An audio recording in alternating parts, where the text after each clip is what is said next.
പശ്ചിമേഷ്യ വീണ്ടും കനലരിയുകയാണ്. ഒരു വശത്ത് സമാധാനത്തിനായുള്ള നയതന്ത്ര ചർച്ചകൾ സ്വിറ്റ്സർലൻഡിലെ പർവ്വത നിരകളിൽ ആരംഭിക്കുമ്പോൾ, മറുവശത്ത് ലോകത്തിന്റെ സാമ്പത്തിക ഞരമ്പായിട്ടുള്ള ഹോർമുസ് കടലിടുക്കിൽ ഇറാനും അമേരിക്കയും തമ്മിൽ കടുത്ത വാക്പോര് തുടരുന്നു.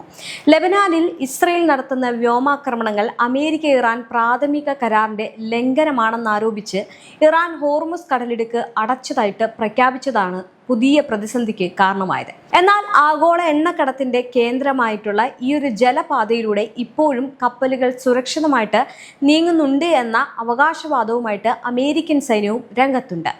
ലെബനന്റെ തലസ്ഥാനമായിട്ടുള്ള ബറൂട്ടിലും തെക്കൻ മേഖലകളിലും ഇസ്രയേൽ നടത്തിയ ശക്തമായിട്ടുള്ള വ്യോമാക്രമണങ്ങളിൽ 47-ലധികം പേർ കൊല്ലപ്പെട്ടതാണ് ഇപ്പോഴത്തെ അസ്വാരസ്യങ്ങൾക്ക് വഴിതെളിയിച്ചത്. ഇറാൻ പിന്തുണയുള്ള ഹിസ്ബുള്ള ഗ്രൂപ്പിനെ ലക്ഷ്യമിട്ടായിരുന്നു ഇസ്രയേലിന്റെ ഈ നീക്കം. എന്നാൽ ആക്രമണങ്ങൾ പശ്ചിമേഷ്യയിലെ യുദ്ധം അവസാനിപ്പിക്കാനായിട്ട് അമേരിക്കയും ഇറാനും തമ്മിൽ ഒപ്പുവെച്ച 14-ഇന ധാരണാപത്രത്തിന്റെ ലംഘനമാണെന്ന് ഇറാൻ ആരോപിക്കുന്നുണ്ട്. യുദ്ധം പൂർണ്ണമായിട്ടും അവസാനിപ്പിക്കുക എന്ന ലക്ഷ്യത്തോടെ ഈ ആഴ്ച ആദ്യം അമേരിക്കയും ഇറാനും ഒരു പ്രാരംഭ കരാറിൽ ഒപ്പുവെച്ചിരുന്നു. അടുത്ത 60 ദിവസത്തിനുള്ളിൽ ഒരു സ്ഥിരമായിട്ടുള്ള അന്തിമ കരാറിലെത്താൻ ഇരുപക്ഷവും സമ്മതിച്ചിരുന്നതുമാണ്. എന്നാൽ ഇസ്രയേലിന്റെ ആക്രമണങ്ങൾ ഈ സമാധാന ശ്രമങ്ങളെ അട്ടിമറിക്കാനാണെന്നാണ് ഹിസ്ബുള്ളയും ഇറാനും വിശ്വസിക്കുന്നത്.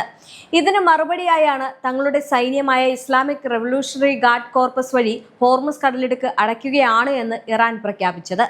ലോകത്തിന്റെ സാമ്പത്തിക ഭദ്രത നിലനിൽക്കുന്നതിനാൽ ഹോർമുസ് കടലിടുക്ക് എന്ന ഈ ഒരു ചെറിയ ജലപാതയ്ക്കുള്ള പങ്ക് അത്രമേൽ വലുതായതുകൊണ്ടാണ് ഇറാൻ ഇപ്പോഴും ഇതിനെ എപ്പോഴും ഒരു നയതന്ത്ര പ്രധാന ആയുധമാക്കുന്നത്.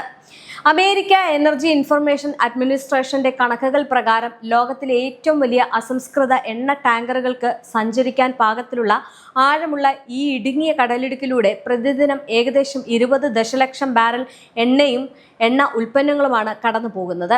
ഇത് ആഗോളതലത്തിൽ കടൽ മാർഗം കടത്തുന്ന എണ്ണയുടെ 3/1 ഭാഗവും വരുന്നുണ്ട്. പ്രതിവർഷം ഏകദേശം $6000 ബില്യൺ ഊർജ്ജ വ്യാപാരം നടക്കുന്ന ഈ ഒരു പാത നേരത്തെയും യുദ്ധസമാനമായിട്ടുള്ള സാഹചര്യങ്ങൾ ഉണ്ടായപ്പോൾ ഇറാൻ അടയ്ക്കുകയുണ്ടായിരുന്നു. ഇത് ആഗോള എണ്ണ വിപണിയിൽ എണ്ണവില കുതിച്ചുയരാൻ അക്കാലത്ത് കാരണമാക്കിയിട്ടുണ്ട്.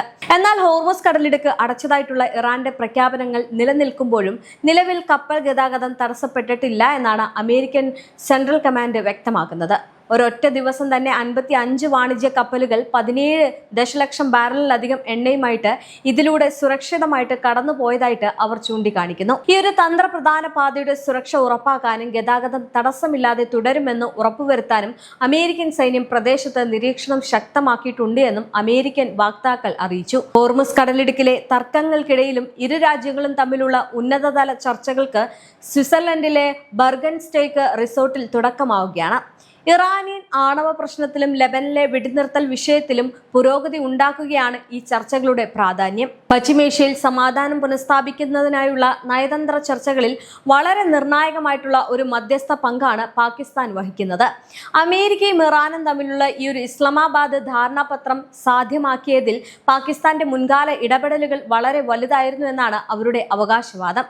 സ്വിറ്റ്സർലൻഡിൽ നടക്കുന്ന പുതിയ റൗണ്ട് ചർച്ചകൾക്കായിട്ട് ഇരു രാജ്യങ്ങളെയും ഉന്നത ഉദ്യോഗസ്ഥർക്കൊപ്പം പാകിസ്ഥാൻ പ്രധാനമന്ത്രി ഷഹബാസ് ഷെരീഫും പാക് സായുധ സേനാ മേധാവി ഫീൽഡ് മാർഷൽ അസിം മുനീറും നേരിട്ടാണ് പങ്കെടുക്കുന്നത്.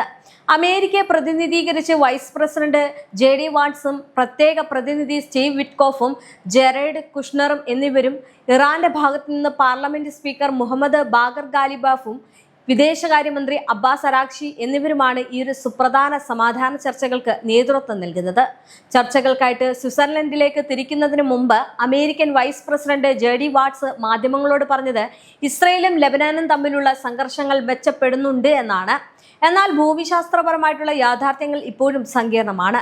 ഇസ്രയേൽ തങ്ങളുടെ സൈന്യത്തെ ലെബനിൽ നിന്ന് പിൻവലിക്കാൻ തയ്യാറായിട്ടില്ല. ഹിസ്ബുള്ളയുമായിട്ടുള്ള തങ്ങളുടെ പോരാട്ടം ഇറാനുമായിട്ടുള്ള കരാറിന്റെ ഭാഗമല്ല എന്നാണ് ഇസ്രയേലിന്റെ വാദം. അതേസമയം തന്നെ ഇറാൻ വിദേശകാര്യ മന്ത്രാലയം തങ്ങളുടെ നിലപാടിൽ ഉറച്ചു നിൽക്കുകയാണ്.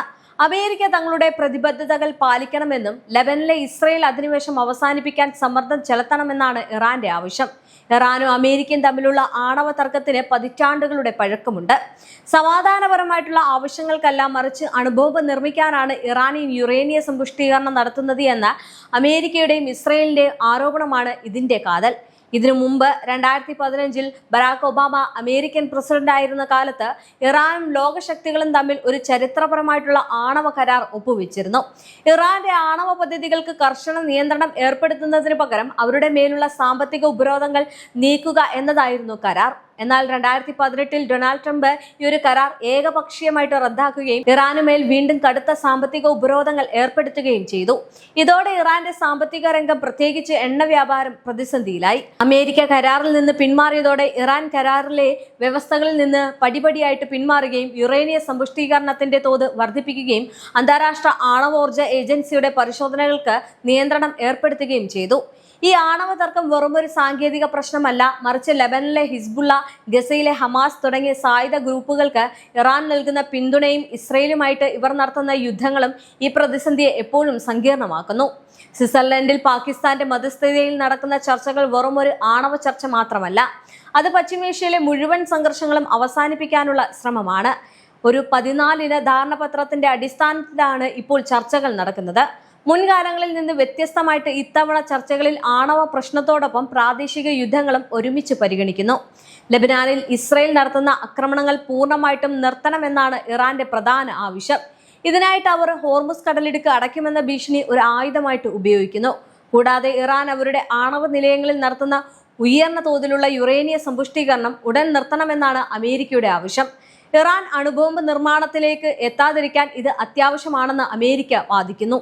ഇതോടൊപ്പം തന്നെ ഇറാൻ കരാറുകൾ കൃത്യമായിട്ട് പാലിക്കുന്നുണ്ടോ എന്ന് ഉറപ്പുവരുത്താൻ അന്താരാഷ്ട്ര ആണവോർജ്ജ ഏജൻസിക്ക് തങ്ങളുടെ ആണവ കേന്ദ്രങ്ങളിൽ പൂർണ്ണമായിട്ടുള്ള പരിശോധനാ അനുമതി നൽകാൻ ഇറാൻ തയ്യാറാകണം എന്നതാണ് ചർച്ചയിലെ മറ്റൊരു പ്രധാന വിഷയം. ഇറാൻ ആണവ നിയന്ത്രണങ്ങൾ അംഗീകരിക്കുകയാണെങ്കിൽ അവർക്കെതിരെ അമേരിക്ക ഏർപ്പെടുത്തിയിരിക്കുന്ന കടുത്ത സാമ്പത്തിക ഉപരോധങ്ങൾ ഘട്ടങ്ങളായിട്ട് നീക്കം ചെയ്യണം. വിദേശ ബാങ്കുകളിൽ മരവിപ്പിച്ച് നിർത്തിയിരിക്കുന്ന ഇറാന്റെ കോടിക്കണക്കിന് ഡോളർ തിരികെ നൽകാനും എണ്ണ വ്യാപാരം പുനരാരംഭിക്കാനും അനുവദിക്കണമെന്നാണ് ഇറാൻ ആവശ്യപ്പെടുന്നത്. സ്വിറ്റ്സർലൻഡിൽ നടക്കുന്ന ചർച്ചകൾ ഒരു അന്തിമ കരാറല്ല, മറിച്ച് വരും ദിവസങ്ങളിൽ ഇരു രാജ്യങ്ങളുടെയും പ്രസിഡന്റുമാർ ഒപ്പുവെക്കേണ്ട സമഗ്രമായിട്ടുള്ള കരാറിനുള്ള ഒരു കൃത്യമായിട്ടുള്ള രൂപരേഖ അടുത്ത 60 ദിവസത്തിനുള്ളിൽ തയ്യാറാക്കുക എന്നതാണ് ഈ ഉച്ചകോടിയുടെ ലക്ഷ്യം. വരും ദിവസങ്ങളിൽ സ്വിറ്റ്സർലൻഡിൽ നടക്കുന്ന ചർച്ചകൾ പശ്ചിമേഷ്യയുടെ ഭാവി മാത്രമല്ല, ആഗോള സാമ്പത്തിക ഊർജ്ജ മേഖലകളുടെ സുരക്ഷിതത്വവും നിർണായകമായിരിക്കും. തങ്ങളുടെ പരമാധികാരവും പ്രാദേശിക സ്വാധീനവും വിട്ടുവീഴ്ച ചെയ്യാതെ ഇറാൻ നടത്തുന്ന പ്രതിരോധവും അമേരിക്കയുടെ നയതന്ത്ര നീക്കങ്ങളും തമ്മിലുള്ള കടുത്ത പോരാട്ടത്തിനാണ് ലോകം ഇപ്പോൾ സാക്ഷ്യം വഹിക്കുന്നത്. എന്നാൽ ഈ ഒരു വെടിനിർത്തൽ കരാർ 60 ദിവസം നീണ്ടു നിൽക്കുമോ എന്നതാണ് ഉറ്റുനോക്കുന്നത്. കാരണം വേറൊന്നുമല്ല, ഇസ്രയേൽ നടത്തുന്ന അധിനിവേശം അല്ലെങ്കിൽ നിയമലംഘനമാണ് ഇപ്പോൾ ഇറാനെ വീണ്ടും ചൊടിപ്പിക്കുന്നത്. അങ്ങനെ വീണ്ടും ഇസ്രയേൽ ആക്രമണം നടത്തി ഇറാനെ ചൊടിപ്പിക്കുകയാണെങ്കിൽ യാതൊരു അർത്ഥവുമില്ലാതെ ഈ കരാർ മാറും. അതിലെ വലിയ ഭയം കൊണ്ട് തന്നെയാണ് ഇസ്രയേലിനെ സമ്മർദ്ദത്തിലാക്കിക്കൊണ്ട് അമേരിക്ക വീണ്ടും സമാധാന കരാറിനായിട്ട് ഇറാനോട് കെഞ്ചുന്നതും. എന്തായാലും വളരെ നിർണായകമായിട്ടുള്ള ദിവസങ്ങളായിരിക്കും ഇനി വരാൻ പോകുന്നത്. എന്തായാലും വരും ദിവസങ്ങളിൽ അറിയാൻ കഴിയും എത്രത്തോളമായിരിക്കും ആ ഒരു സമാധാന കരാർ വാസ്തവമാവുക, അല്ലെങ്കിൽ അത് എങ്ങനെയായിരിക്കും മുന്നോട്ട് പോകുക എന്നുള്ളത്.